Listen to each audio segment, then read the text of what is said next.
ತೀರದ ಸತ್ಯ ಕಥೆಗಳು ಭಾಗ 11. ನಾನು ಚೈತ್ರ ಹರೀಶ್. ಭೀಮಾ ತೀರದಲ್ಲಿ ಪ್ರೀತಿಗೇನು ಕಡಿಮೆ ಇಲ್ಲ, ನಂಬಿಕೆಗೇನು ಕಡಿಮೆ ಇಲ್ಲ. ಅಲ್ಲಿರೋ ಜನರೆಲ್ಲ ಪ್ರೀತಿಗೆ ನಂಬಿಕೆಗೆ ಜೀವಾನೇ ಕೊಟ್ಟವರು.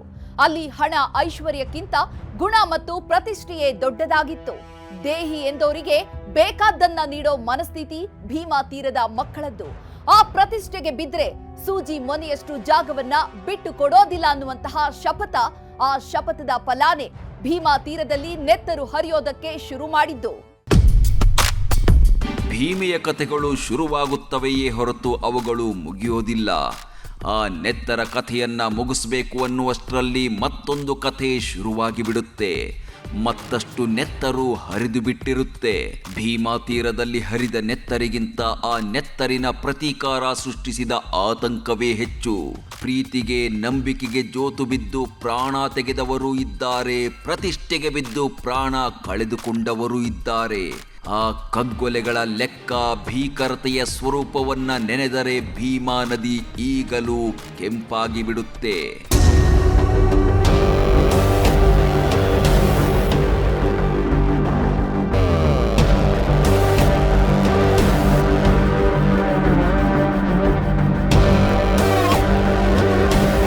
ಅವ್ರು ಮಾಡಿಬಿಟ್ರು ಇವ್ರ ಮೇಲೆ ಬರೋದು, ಏನು ಯಾಕೆ ಮಾಡ್ಲಿಕ್ಕೆ ಇವ್ರ ಮೇಲೆ ಬರೋದು.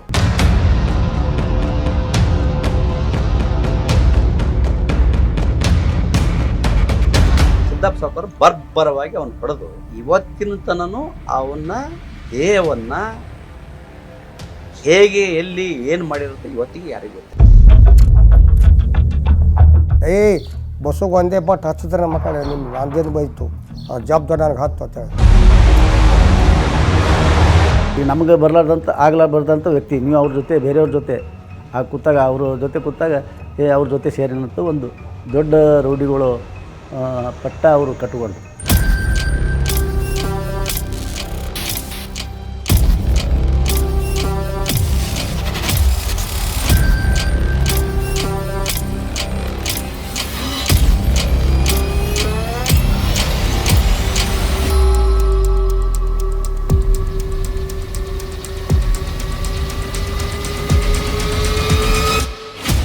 ಭೀಮಾ ತೀರದ ನೆತ್ತರ ಕಥೆಗಳಿಗೆ ಬೋರಗಿ ಕುಟುಂಬದ ಈ ಮನೆ ಇಂದಿಗೂ ಮೂಕ ಸಾಕ್ಷಿಯಾಗಿದೆ.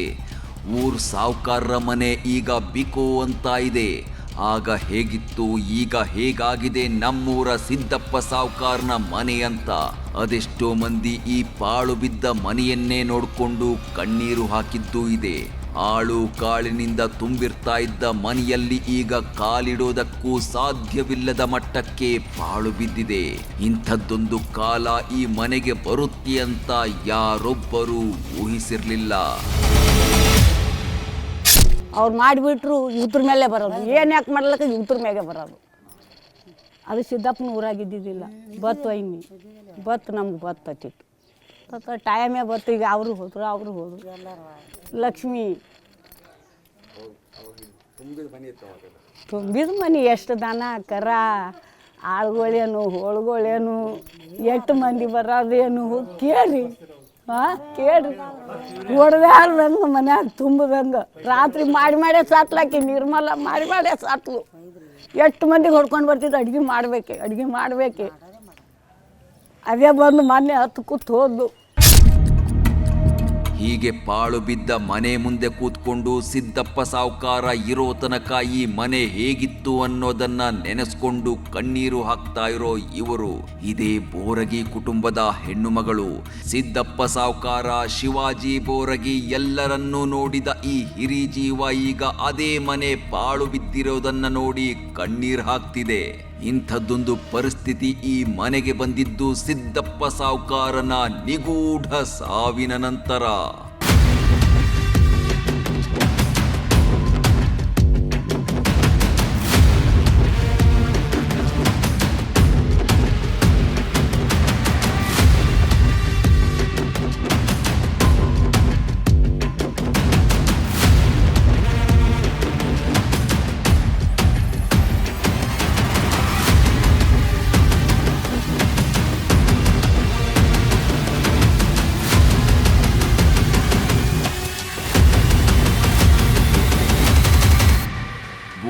ಬೋಸನೂರ್ ಶುಗರ್ ಫ್ಯಾಕ್ಟರಿಗೆ ಹೋಗಿ ದುಡ್ಡು ತರ್ತೀನಿ ಅಂದಿದ್ದ ಸಿದ್ದಪ್ಪ ಸಾವ್ಕಾರ ಅದ್ಯಾವಾಗ ನಿಗೂಢವಾಗಿ ಸಾವಿಗೀಡಾದ್ರು. ಅಲ್ಲಿಗೆ ದೇವಣಗಾಂವದ ಈ ಮನೆಯ ಆಧಾರ ಸ್ತಂಭವೇ ಕಳಚಿ ಬಿದ್ದಂತಾಗಿತ್ತು. ಈ ಮನೆ ಕತ್ತಲೆಯ ಕಡೆಗೆ ಸಾಗಿಬಿಟ್ಟಿತ್ತು. ಒಂದು ಸಣ್ಣ ಜಗಳ ಅದೇಗೆ ಜೀವಗಳನ್ನೇ ತೆಗೆದು ಬಿಡುತ್ತೆ, ಅದೆಷ್ಟು ದ್ವೇಷವನ್ನ ಬಿತ್ತಿ ಬಿಡುತ್ತೆ, ಅದೇಗೆ ಮನುಷ್ಯತ್ವವನ್ನೇ ಕೊಂದು ಬಿಡುತ್ತವೆ ಅನ್ನೋದಕ್ಕೆ ಭೀಮಾ ತೀರದ ಕಥೆಗಳೇ ಸಾಕ್ಷಿಯಾಗಿ ನಿಂತಿವೆ. ಅದರಲ್ಲೂ ಸಿದ್ದಪ್ಪ ಬೋರಗಿ ಕುಟುಂಬದ ಈ ಮನೆ ಈಗ ಈ ಥರ ಆಗಿರೋದನ್ನ ನೋಡಿ ಅದೆಷ್ಟೋ ಮಂದಿ ನೊಂದುಕೊಂಡಿದ್ದೂ ಇದೆ, ಕಣ್ಣೀರಿಟ್ಟಿದ್ದೂ ಇದೆ. ಸಿದ್ದಪ್ಪ ಸಾವ್ಕಾರ ಅಂದ್ರೇನೆ ಸುತ್ತ 10 ಹಳ್ಳಿಗೆ ಹೆಸರಾಗಿದ್ದವರು. ಅಂಥ ವ್ಯಕ್ತಿಯನ್ನೇ ಎದುರಾಳಿಗಳು ಬೋಸನೂರ್ ಶುಗರ್ ಫ್ಯಾಕ್ಟರಿ ಹತ್ರ ನಿಗೂಢವಾಗಿ ಕೊಂದು ಹಾಕಿದ್ದು, ಬಾಡಿನೂ ಸಿಗದಂತೆ ಎತ್ತಾಕೊಂಡು ಹೋಗಿದ್ದಾರೆ ಅನ್ನೋದು ಈಗಲೂ ಈ ಮನೆ ಮಂದಿಯನ್ನ ಕಣ್ಣೀರಾಗಿಸ್ತಿದೆ. ಆದ್ರೆ ಸಿದ್ದಪ್ಪ ಸಾವ್ಕಾರ್ನನ್ನ ಬಿಡ್ಲೇಬಾರ್ದು, ಮುಗಿಸ್ಲೇಬೇಕು ಅಂತ ಅದಾಗಲೇ ನಿರ್ಧರಿಸಿದ್ದ ಎದುರಾಳಿಗಳು ಸಣ್ಣದೊಂದು ಚಾನ್ಸ್ ಸಿಕ್ಕಿದ್ರು ಬಿಡೋದಕ್ಕೆ ತಯಾರಿರ್ಲಿಲ್ಲ. ಅಂಥದ್ರಲ್ಲಿ ಶುಗರ್ ಫ್ಯಾಕ್ಟರಿ ಹತ್ರ ಒಂಟಿಯಾಗಿ ಸಿಕ್ಕಾಗ ಬಿಟ್ಬಿಡ್ತಾರ? ಅದೇ ಸರಿಯಾದ ಟೈಮು ಅನ್ಕೊಂಡು ಬಾಂಬುಗಳು ಬಂದೂಕಿನ ಜೊತೆಗೆ ದಾಳಿ ಮಾಡಿಬಿಟ್ಟಿದ್ರು. ಸೀದಾ ಸಿದ್ದಪ್ಪನ ತಲೆಗೆ ಗುಂಡಿಳಿಸಿ ಬಿಟ್ಟರು.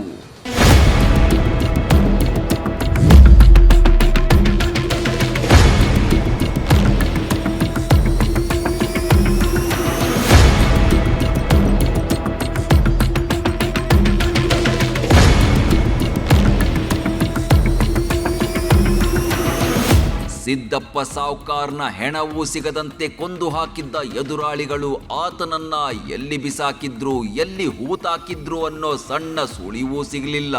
ಅಂಥದ್ದೊಂದು ಸಣ್ಣ ಸುಳಿವನ್ನು ಬಿಟ್ಟು ಕೊಡೋದಕ್ಕೆ ಎದುರಾಳಿಗಳು ಕೂಡ ರೆಡಿ ಇರಲಿಲ್ಲ. ಅಷ್ಟೊಂದು ಕ್ರೂರವಾಗಿ, ಅಷ್ಟೊಂದು ನಿಗೂಢವಾಗಿ, ಅಷ್ಟೊಂದು ವ್ಯವಸ್ಥಿತವಾಗಿ ಸಿದ್ದಪ್ಪ ಸಾವ್ಕಾರ್ನ ಕಥೆ ಮುಗಿಸಿಬಿಟ್ಟಿದ್ದರು. ಅಂದಾಗೆ ಸಿದ್ದಪ್ಪ ಸಾವ್ಕಾರ್ನನ್ನ ಆ ಪರಿಯಾಗಿ ಕೊಲ್ಲುವಂಥ ಸೇಡು ಎದುರಾಳಿಗಳ ಎದೆಯಲ್ಲಿ ಹುಟ್ಟಿದ್ದಕ್ಕೂ ಒಂದು ಕಾರಣ ಇತ್ತು. ಆ ಕಾರಣವೇ ರಾಂಪುರದಲ್ಲಿ ನಡೆದ ಹೈದರಾಬಾದ್ ಹತ್ಯಾಕಾಂಡ.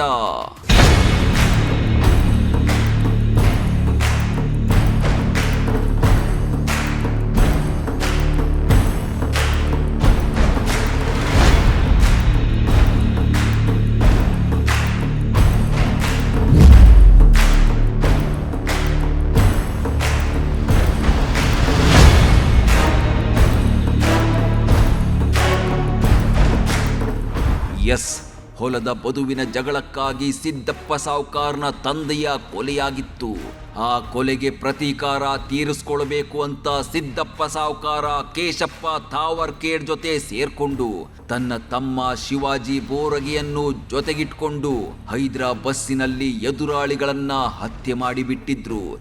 ಒಂದು ಕೊಲೆಗೆ ಪ್ರತೀಕಾರವಾಗಿ ರಾಂಪುರದಲ್ಲಿ ನಡೆದ ಹೈದರಾಬಾದ್ ಹತ್ಯಾಕಾಂಡದಲ್ಲಿ 4 ಮಂದಿಯನ್ನ ಕಗ್ಗೊಲೆ ಮಾಡಲಾಗಿತ್ತು. ಆ ಭೀಕರ ಕಗ್ಗೊಲೆಗಳನ್ನ ನೋಡಿದ ಎದುರಾಳಿಗಳು ಸಿದ್ದಪ್ಪ ಸಾವ್ಕಾರ್ನ ವಿರುದ್ಧ ಮತ್ತೆ ಸೇಡಿನ ಕತ್ತಿ ಮಸೆದು ಬಿಟ್ಟರು.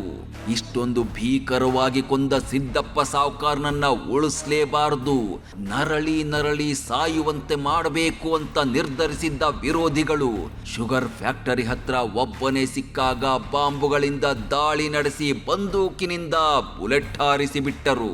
ಡೆಡ್ ಬಾಡಿ ಸಿಕ್ಕರೆ ಕೇಸ್ ಆಗುತ್ತೆ ಅಂತ ಹೇಳಿ ಸಿದ್ದಪ್ಪ ಸಾವ್ಕಾರ್ನ ಹೆಣನೂ ಸಿಗದಂತೆ ಮಾಯ ಮಾಡಿಬಿಟ್ಟಿದ್ದರು.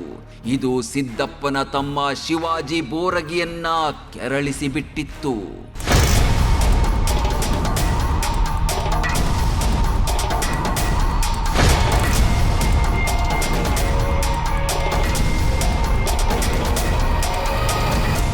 ಇತ್ತ ಸಿದ್ದಪ್ಪ ಸಾವ್ಕಾರನ ಸಾವಾಗಿದ್ದೇ ತಡ, ಅದರ ಪ್ರತೀಕಾರ ಮತ್ತೆ ಸಿದ್ಧವಾಗಿ ಬಿಟ್ಟಿತ್ತು. ಶಿವಾಜಿ ಬೋರಗಿ ಕೊತ ಕೊತ ಅಂತ ಕುದಿಯೋದಕ್ಕೆ ಶುರು ಮಾಡಿದ್ದ. ನಮ್ಮಪ್ಪನ್ ಹೊಡೆದಾರ, ನಮ್ಮ ಅಣ್ಣನ್ನು ಹೊಡೆದಾರ, ಅವರನ್ನ ಬಿಡಂಗಿಲ್ಲ ಅಂತ ಶಿವಾಜಿ ಬೋರಗಿ ಆವತ್ತು ಶಪಥ ಮಾಡಿದ್ದ. ಅದು ತುಳಜಾಪುರದ ಅಂಬಾ ಭವಾನಿ ಮೇಲೆ.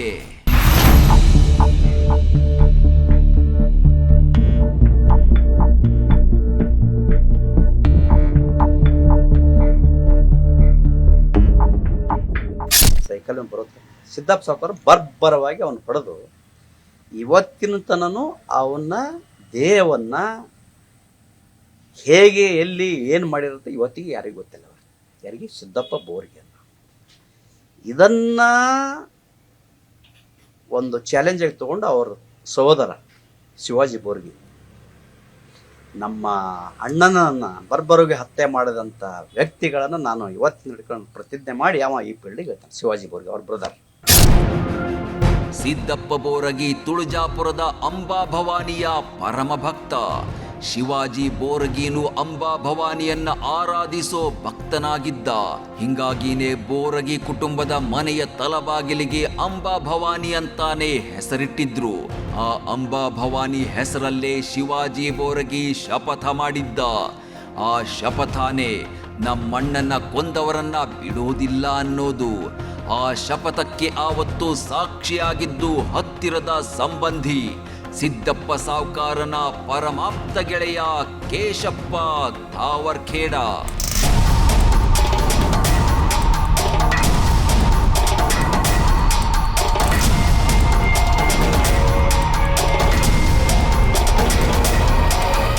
ಹಿಂಗಾಗಿ ಇವರು ನಾವು ಅಪೋಸ್ ಪಾರ್ಟಿ ಇವ್ರಿಗೆ ನಾವು ತೊಗೊಂಡು ಹೋಗಿದ್ದು ಖರೆ ರೀ. ತೊಗೊಂಡು ಹೋದೆ ನಮ್ಮ ಮಾಲಕ ಬಸ್ಸಿಗೆ ಒಂದೇ ಬಟ್ ಹಚ್ಚಿದ್ರೆ ನಮ್ಮ ಮಕ್ಕಳು ನಿಮ್ಮ ನಂದೇನು ಬೈತು ಜವಾಬ್ದಾರಿ ನನಗೆ ಹತ್ತು ಅಂತೇಳಿ. ಹೈದರಾಬಾದ್ ಹತ್ಯಾಕಾಂಡದ ಟೈಮಲ್ಲೇ 4 ಕಗ್ಗೊಲೆಯಾಗಿದ್ದರು. ಹಿಂಗಾಗಿ ಸಿದ್ದಪ್ಪ ಸಾವ್ಕಾರ್ನನ್ನ ಹೊಡೆಯೋದಕ್ಕೆ ವಿರೋಧಿಗಳಿಗೆ ಮತ್ತೊಂದು ಟೀಮಿನ ಜರೂರತ್ತಿತ್ತು. ಏನು ಮಾಡೋದು, ಸಿದ್ದಪ್ಪ ಸಾವ್ಕಾರ್ನನ್ನ ಹೆಂಗ ಮುಗಿಸೋದು ಅಂತ ಯೋಚನೆ ಮಾಡ್ತಿದ್ದಾಗ್ಲೇ ಹೊಳೆದಿದ್ದು ನೋಡಿ ಭೀಮಾ ಬ್ರಿಡ್ಜ್ ಆ ಕಡೆ ಇರೋ ಸೊನ್ನ ಗ್ರಾಮದ ಮತ್ತೊಂದು ಟೀಮಿನ ವ್ಯಕ್ತಿಗಳು. ಇವರು ನಮ್ಗೆ ಸ್ವಲ್ಪ ಜಾಗ ನಿಂತ್ರಿ. ಇನ್ನು ಸೊನ್ನ ದೇವಣಗೋದವ್ರು ನಾವು ನಮ್ಮ ಅವ್ರ ಅಣ್ಣವ್ರು ಹ್ಯಾಂಗೆ ಜಾತಿ ಹತ್ತಿ ಬೆನ್ನತ್ತಿ ಇವ್ರದೇ ಮಂತನ ಜಗಳ ಅಲ್ರಿ ಇವ್ರದ್ದು ತವ್ರ ಕಡೆಯವ್ರು ಜಾತಿದು ರೀ. ಈ ಜಾತಿ ಬೆಳೆದಾಗ ನಾವು ತಿರುಗಾಡಿ ಮಾಡಿದೆವು. ಮುಂದೆ ನಮ್ಮ ಮಾಮಾರಿ ಬಸ್ ಮಾಲಕರು ಅವರು ಎಲ್ಲರೂ ಒಂದು ನೋಡ್ರಪ್ಪ ಆಗಿದ್ದು ಹೋಗ್ಯವ ಬಿಟ್ಟು ಬಿಡಮ್, ನಾವು ಬಿಡಮ್, ನೀವು ಬಿಡಮ್, ಎಲ್ಲರೂ ಚೆಂದಾಗಿರಮ್ಮ. ಆಯ್ತು ಶಾಣಪ್ಪ ಅಂತೇಳಿ ಚೇರ್ಮನ್ ಹೇಳಿದ್ರು. ಬಿಜಾಪುರ ಜೇನಾಗಿದ್ರು ರೀ. ಅಮೀನ್ ಸಾಬ್ ಕೇಸ್ನಾಗ ನಾವು ಮಾಡಿದವ್ರನ್ನ ಬಿಟ್ಟವ್ರ ನಾ ರಾಜಕೀಯ ಕುತಾಂತ್ರ ನಮ್ಮ 5 ಮಂದಿ ಹೆಸರು ಹಾಕ್ಬಿಟ್ರಿ. ಎಸ್, ಸೊನ್ನ ಗ್ರಾಮದ ಮತ್ತೊಂದು ಟೀಮಿನ ಸಹಾಯ ಪಡ್ಕೊಂಡಿದ್ದ ಸಿದ್ದಪ್ಪನ ವಿರೋಧಿಗಳು ಶುಗರ್ ಫ್ಯಾಕ್ಟರಿಯ ಸಂಚು ಮಾಡಿದ್ದರು.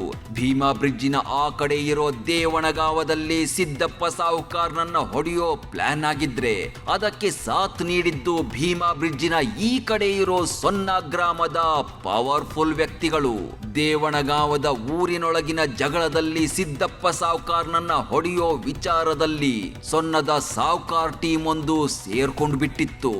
ಇದು ಶಿವಾಜಿಯನ್ನ ಕೆರಳಿಸಿ ಬಿಟ್ಟಿತ್ತು. ಹಂಗಾಗಿ ತಮ್ಮ ವಿರೋಧಿಗಳನ್ನ ಬಿಟ್ಟು ತಮ್ಮ ವಿರೋಧಿಗಳ ಸಹಾಯಕ್ಕೆ ಬಂದ ಸೊನ್ನದ ಸಾವ್ಕಾರ್ನನ್ನ ಟಾರ್ಗೆಟ್ ಮಾಡಿ ಬಿಟ್ಟಿದ್ರು ಶಿವಾಜಿ ಬೋರ್ಗಿ. ಆ ನಂತರನೇ ನೋಡಿ ಸೊನ್ನದಲ್ಲಿ ತಲ್ಲಣವೇ ಸೃಷ್ಟಿಯಾಗಿದ್ದು. ಕಾಮಣಿ ಅಂತ ಹೇಳ್ತಾರೆ ಹಳ್ಳಿ ಒಳಗೆ. ಕಾಮಣಿ ಅವ್ರ ತಿರುಗಾಡಿದ್ರೆ ಕಾಮಣಿ ಮಾಡ್ಕೊಂಡಾರ ಅವ್ರು ಅಂತೇಳಿ ಒಬ್ರಿಗೊಬ್ರು.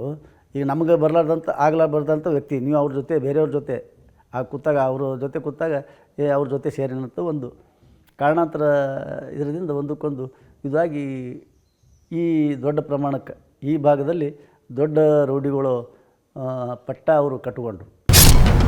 ಭೀಮಾ ತೀರದ ಈ ಕಡೆ ಇರೋದು ಸೊನ್ನ ಗ್ರಾಮ, ಆ ಕಡೆ ಇರೋದು ದೇವಣಗಾಮ. ಗಲಾಟೆ ಶುರುವಾಗಿದ್ದು ದೇವಣಗಾಮದಲ್ಲಿರೋ 2 ಕುಟುಂಬಗಳ ಮಧ್ಯೆ. ಆದ್ರೆ ಆ ಜಗಳದ ಕಿಚ್ಚು ಸೊನ್ನದಲ್ಲಿದ್ದವರಿಗೂ ತಾಕಿಬಿಟ್ಟಿತ್ತು.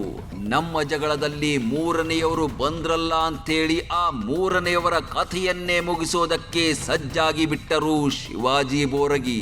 ಶಿವಾಜಿ ಬೋರಗಿಯ ಆ ನಿರ್ಧಾರಕ್ಕೆ ಸಾಥ್ ಕೊಟ್ಟಿದ್ದು ಕೇಶಪ್ಪ ಧಾವರ್ಖೇಡ ಮತ್ತು ಒಂದಷ್ಟು ನಂಬಿಕಸ್ಥರು.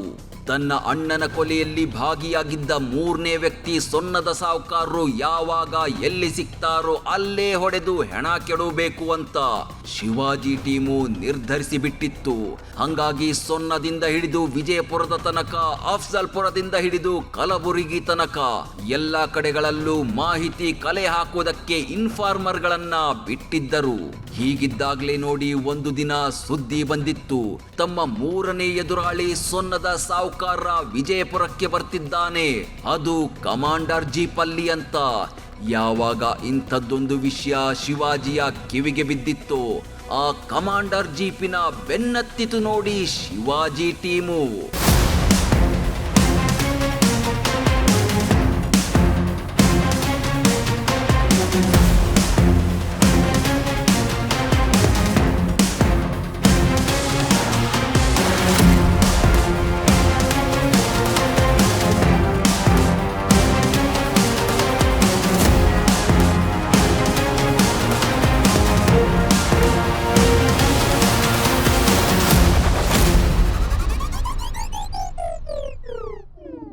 ಒಂದು ಕೊಲೆಗೆ 4 ಕೊಲೆಯ ಪ್ರತೀಕಾರ, ಆ 4 ಕೊಲೆಗೆ ಶುಗರ್ ಫ್ಯಾಕ್ಟರಿ ಹತ್ರ ಪ್ರತೀಕಾರ, ಆ ಶುಗರ್ ಫ್ಯಾಕ್ಟರಿ ಕೊಲೆಗೆ ವಿಜಯಪುರ ಸಿದ್ದೇಶ್ವರ ದೇವಸ್ಥಾನದ ಹತ್ರ ಪ್ರತೀಕಾರ.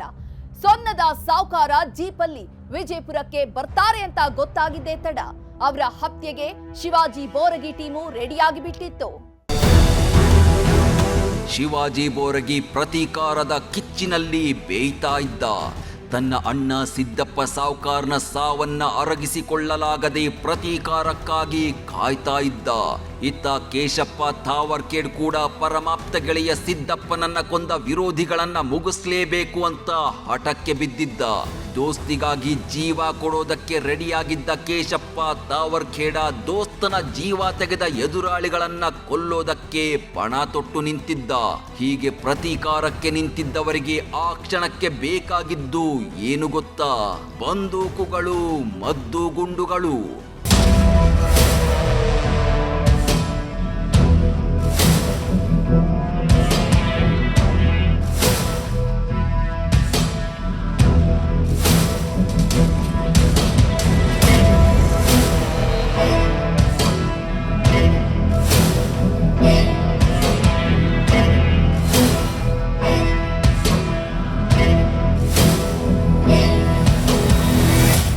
ಶಿವಾಜಿ ಬೋರಗಿಗೆ ಸೊಲ್ಲಾಪುರದಿಂದ ಹಿಡಿದು ಸಿಂಧಗಿ ತನಕ ದೋಸ್ತಿ ಬೆಳೆದಿತ್ತು. ಜೀವಕ್ಕೆ ಜೀವ ಕೊಡೋ ಗೆಳೆಯರನ್ನ ಸಂಪಾದಿಸಿದ್ದ ಶಿವಾಜಿ ಬೋರಗಿ. ಹಂಗಾಗಿ ತನ್ನ ಗೆಳೆಯರ ಸಹಾಯ ಪಡ್ಕೊಂಡು ಪಿಸ್ತೂಲುಗಳು, ಮದ್ದು ಗುಂಡುಗಳನ್ನ ತರಿಸಿಕೊಂಡಿದ್ದ. ಸಿದ್ದಪ್ಪ ಬೋರಗಿ ಸಾವಿನ ಪ್ರತೀಕಾರಕ್ಕೆ ಇಳಿದು ಬಿಟ್ಟಿದ್ದ. ತಮ್ಮ ಜಗಳದ ಮಧ್ಯೆ ಸೊನ್ನದ ಸಾವುಕಾರ್ ಬಂದನಲ್ಲ ಅಂತೇಳಿ ಸೊನ್ನದ ಸಾವುಕಾರ್ನನ್ನ ಟಾರ್ಗೆಟ್ ಮಾಡಿದ್ದ ಶಿವಾಜಿ ಟೀಮು ಆತನ ಚಲನವಲನಗಳ ಮೇಲೆ ಕಣ್ಣಿಟ್ಟಿತ್ತು. ಆಗ್ಲೇ ನೋಡಿ ಸೊನ್ನದ ಎದುರಾಳಿ ಸಾವುಕಾರ ವಿಜಯಪುರಕ್ಕೆ ಬರ್ತಿದ್ದಾರೆ, ಅದು ಕಮಾಂಡರ್ ಜೀಪಲ್ಲಿ ಅಂತ ಗೊತ್ತಾಗಿದ್ದು. ತುಂಬಾ ದಿನಗಳ ನಂತರ ವಿಷಯ ಪಕ್ಕಾ ಆಗಿತ್ತು. ವಿರೋಧಿಗಳ ಚಲನವಲನಗಳ ಮೇಲೆ ಕಣ್ಣಿಟ್ಟಿದ್ದ ಶಿವಾಜಿ ಬೋರಗಿ ಟೀಮು ತನ್ನಣ್ಣನ್ನ ಕೊಂದವರನ್ನ ಮುಗಿಸ್ಬೇಕು ಅಂತ ಮದ್ದು ಗುಂಡುಗಳ ಸಮೇತ ರೆಡಿಯಾಗಿ ನಿಂತಿತ್ತು. ಯಾವಾಗ ಸೊನ್ನದ ಸಾವುಕಾರರು ಕಮಾಂಡರ್ ಜೀಪಲ್ಲಿ ವಿಜಯಪುರಕ್ಕೆ ಬರ್ತಾರೆ ಅಂತ ಗೊತ್ತಾಯ್ತು, ಶಿವಾಜಿ ಟೀಮು ಬೆನ್ನತ್ತಿ ಬಿಟ್ಟಿತ್ತು. ಅಡವಿನಾಗೆ ಅಲ್ಲಿ ಇಲ್ಲಿ ಮೆಟಗಿನಾಗೆ ನಾವು ಇರೋರು. ಚಂತನ ಅವ್ರಿಗೇನೋ ನೀವು ರೆಸ್ಟ್ ತೋರಿ ರಾತ್ರಿ. ಅವನ ರಾಜ ನೋಡು, ಈಗ ಸಂಜೆ ಅಳಿಗೆ ಎಲ್ಲಿ ಬಂದು ಯಾರು ಬಂದು ಗುಂಡು ಹಾಕೋತಾರೆ ನೋಡು.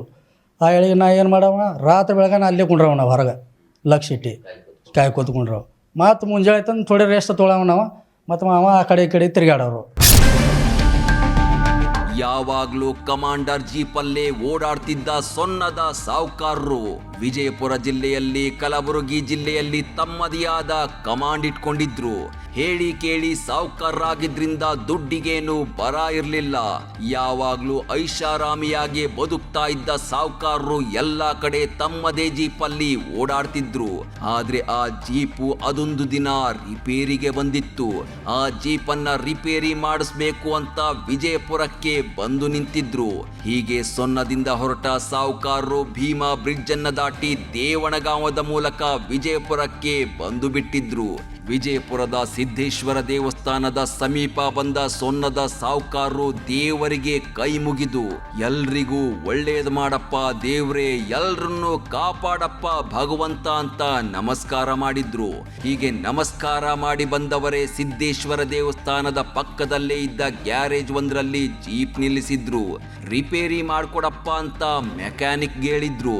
ಆದ್ರೆ ಜೀಪು ಒಂದೇ ದಿನಕ್ಕೆ ರೆಡಿಯಾಗೋ ತರ ಕಾಣಿಸ್ಲಿಲ್ಲ. ಅದು ಅಲ್ಲದೆ ವಿಜಯಪುರದಲ್ಲಿ ಬೇರೆ ಬೇರೆ ಕೆಲಸಗಳಿದ್ದ ಕಾರಣ 3 ದಿನ ವಿಜಯಪುರದಲ್ಲೇ ಇರೋ ನಿರ್ಧಾರ ಮಾಡಿದ್ರು ಸೊನ್ನದ ಸಾವುಕಾರರು. ಆಗ್ಲೇ ನೋಡಿ ಶಿವಾಜಿ ಬೋರಗಿ, ಕೇಶಪ್ಪ ತಾವರ್ಕೇಡ್ ಟೀಮು ಆತನನ್ನ ಮುಗಿಸೋದಕ್ಕೆ ಪಕ್ಕಾ ಪ್ಲಾನ್ ಮಾಡೋದು. ಸೊನ್ನದ ಸಾವುಕಾರ 3 ದಿನ ವಿಜಯಪುರದಲ್ಲೇ ಇರ್ತಾನೆ. ಆತನನ್ನ ಎಲ್ಲಿ ಹೊಡಿಬೇಕು, ಹೆಂಗ್ ಹೊಡಿಬೇಕು ಅಂತ ಪ್ಲಾನ್ ಮಾಡಿದ ಶಿವಾಜಿ ಟೀಮು ಅದೇ ಸಿದ್ದೇಶ್ವರ ದೇವಸ್ಥಾನದ ಪಕ್ಕದಲ್ಲೇ ಇದ್ದ ಗ್ಯಾರೇಜ್ ಅಲ್ಲೇ ಮುಹೂರ್ತ ಇಡ್ತಾರೆ.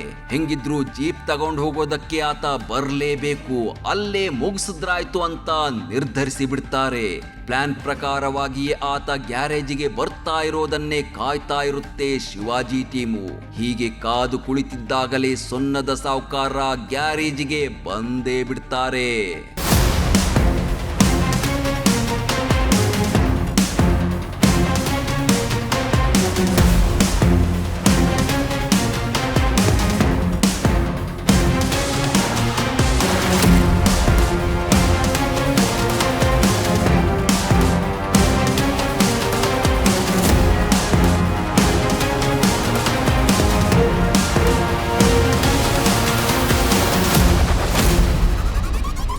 ಯಾವಾಗ ಎದುರಾಳಿ ವ್ಯಕ್ತಿ ಗ್ಯಾರೇಜಿಗೆ ಬಂದೇ ಬಿಟ್ನೋ, ಶಿವಾಜಿ ಟೀಮು ನೇರವಾಗಿ ಗ್ಯಾರೇಜಿಗೆ ನುಗ್ಗಿ ಬಿಡುತ್ತೆ.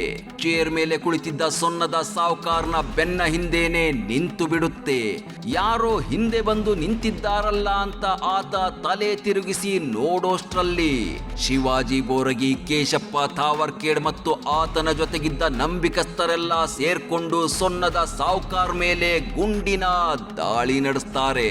ತನ್ನಲ್ಲಿದ್ದ ಪಿಸ್ತೂಲ್ ಅನ್ನ ತೆಗೆದು ಶಿವಾಜಿ ಟೀಮನ್ನ ಉಡಾಯಿಸಬೇಕು ಅಂತ ಅನ್ಕೊಳ್ಳುವಷ್ಟರಲ್ಲಿ ಶಿವಾಜಿ ಬೋರಗಿ ಜೊತೆಗಿದ್ದವರು ಸೊನ್ನದ ಸಾವುಕಾರನ ದೇಹಕ್ಕೆ ಗುಂಡುಗಳನ್ನ ಇಳಿಸಿ ಬಿಡ್ತಾರೆ. ಅಲ್ಲಿಗೆ ತಮ್ಮ ಜಗಳದ ಮಧ್ಯೆ ಬಂದಿದ್ದ ಸೊನ್ನದ ಸಾವುಕಾರನನ್ನ ಕೊಂದು ಸಿದ್ದಪ್ಪ ಸಾವುಕಾರನ ಸಾವಿಗೆ ಪ್ರತೀಕಾರ ತೀರಿಸಿಕೊಂಡು ಬಿಡ್ತಾರೆ ಶಿವಾಜಿ ಬೋರಗಿ ಅಂಡ್ ಟೀಮ್.